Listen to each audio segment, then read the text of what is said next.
warahmatullahi wabarakatuh. Nama saya Muhammad Arzi, NIM T 2018-1438. Di sini saya dari kelompok 7 perencanaan pembelajaran yang berjudul proyek RPP.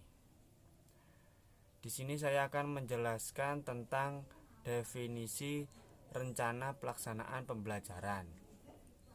Rencana pelaksanaan pembelajaran merupakan salah satu program dalam proses belajar mengajar yang harus disiapkan guru. Guru wajib memiliki kompetisi menyusun RPP sesuai dengan ketetapan pemerintah. Yang kedua, Peraturan Menteri Pendidikan dan Kebudayaan Nomor 22 tahun 2016, yaitu menyebutkan bahwa RPP adalah rencana kegiatan pembelajaran tatap muka untuk satu pertemuan atau lebih. Setiap guru wajib membuat RPP sebelum proses pembelajaran berlangsung. Jadi pembuatan RPP itu yaitu awal dari proses pembelajaran.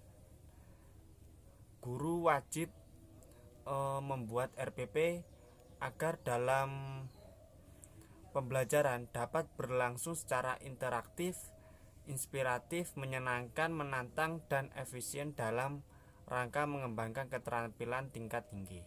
Yaitu sekian presentasi dari saya, kurang lebihnya mohon maaf. Wassalamualaikum warahmatullahi wabarakatuh.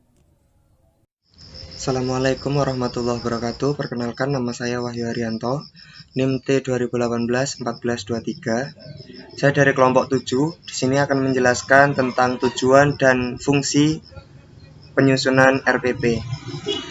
Tujuan dari RPP sendiri yang pertama yakni mempermudah, memperlancar, dan meningkatkan hasil proses belajar mengajar. Kemudian yang kedua, dengan menyusun rencana pembelajaran secara profesional, sistematis, dan berdaya guna, maka pendidik akan mampu melihat, mengamati, menganalisis, dan memprediksi program pembelajaran yang sedang berlangsung sesuai dengan kerangka kerja yang logis dan terencana. Kemudian fungsi RPP sendiri yakni sebagai acuan bagi para pendidik untuk melaksanakan kegiatan pembelajaran agar lebih terarah dan berjalan secara efektif dan efisien. Dengan kata lain, RPP di sini berperan sebagai skenario utama dalam proses pembelajaran. Oleh karena itu, RPP hendaknya bersifat secara fleksibel dan memberi kemudahan untuk bisa menyesuaikan dengan respon dari peserta didik agar supaya proses pembelajaran yang berlangsung bisa berjalan sesuai secara efektif dan efisien. Mungkin itu dari saya. Terima kasih. Wassalamualaikum warahmatullahi wabarakatuh. Ya, assalamualaikum warahmatullahi wabarakatuh. Saya Muhammad Bedru Tamam, NIM T 2018-1419. Di sini akan mengemukakan tentang komponen-komponen RPP. Yang pertama itu identitas sekolah atau nama sekolah. Yang kedua, mata pelajaran.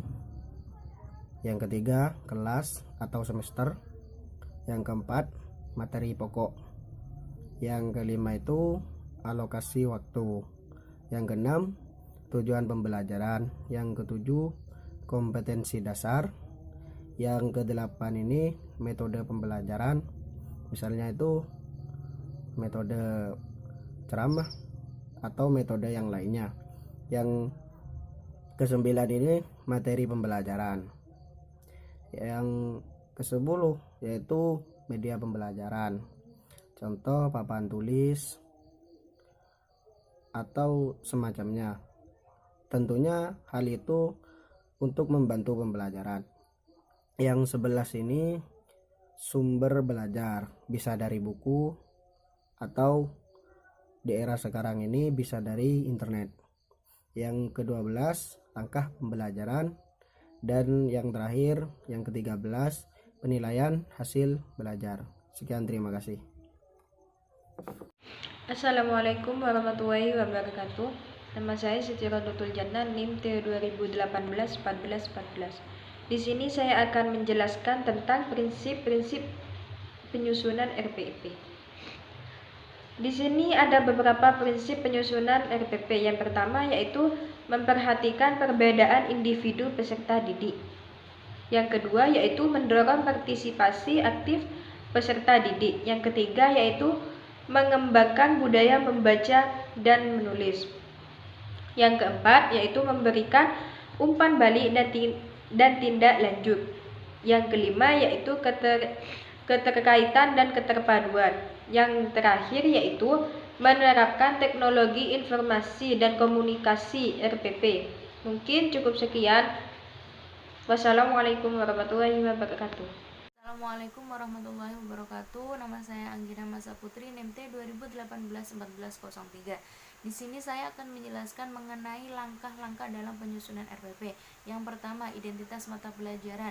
Di situ harus dituliskan nama mata pelajaran, kelas berapa, semester berapa, dan sekolah mana. Kemudian yang kedua, standar kompetensi dan kompetensi dasar. Yang ketiga, indikator.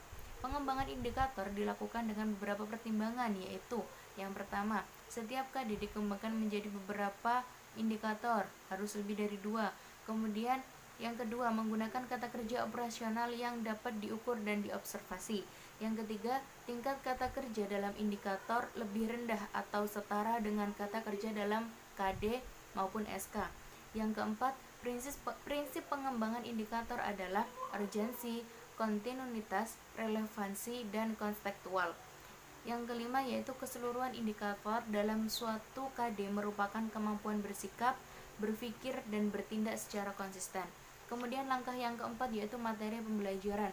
Harus dituliskan juga materi pembelajarannya apa, beserta juga dengan uraian-uraiannya. Yang kelima, tujuan pembelajaran. Nah, yang keenam, strategi dan skenario pembelajaran. Bagaimana cara guru untuk menyampaikan kepada siswanya tentang materi pembelajaran tersebut. Kemudian yang ketujuh, sarana dan sumber belajar seperti metode, alat, dan lain sebagainya. Dan yang terakhir, penilaian dan juga tindak lanjut. Mungkin itu saja yang dapat saya sampaikan. Apabila ada salah-salah kata saya mohon maaf. Assalamualaikum warahmatullahi wabarakatuh. Bismillahirrahmanirrahim. Assalamualaikum warahmatullahi wabarakatuh. Perkenalkan, nama saya Fiana Rohma, NIM T 2017-1295. Saya akan memberikan contoh RPP kurikulum 2013. Untuk format RPP sendiri, sesuai Surat Edaran Kemendikbud Nomor 14 Tahun 2019.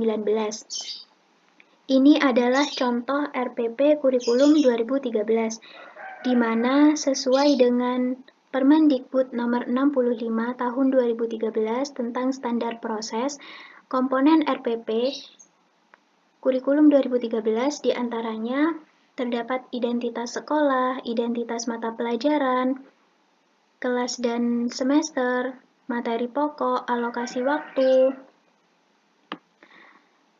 kompetensi dasar dan indikator pencapaian kompetensi, tujuan, materi, metode, media atau alat, dan sumber pembelajaran.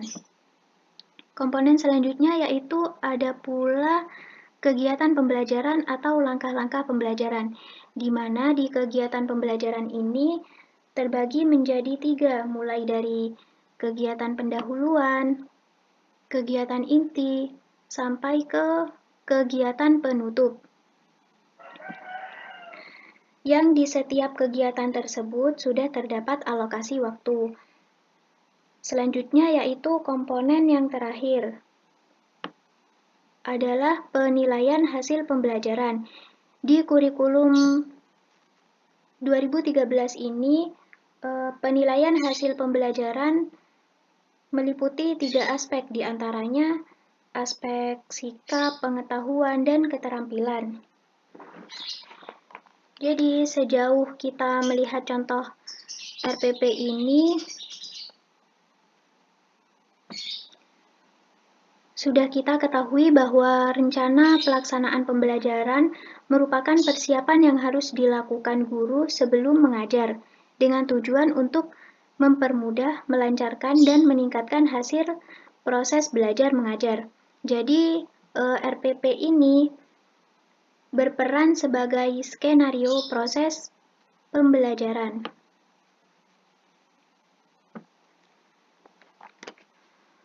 Untuk lebih jelasnya, contoh RPP bisa dilihat di makalah yang sudah di-share oleh kelompok 7.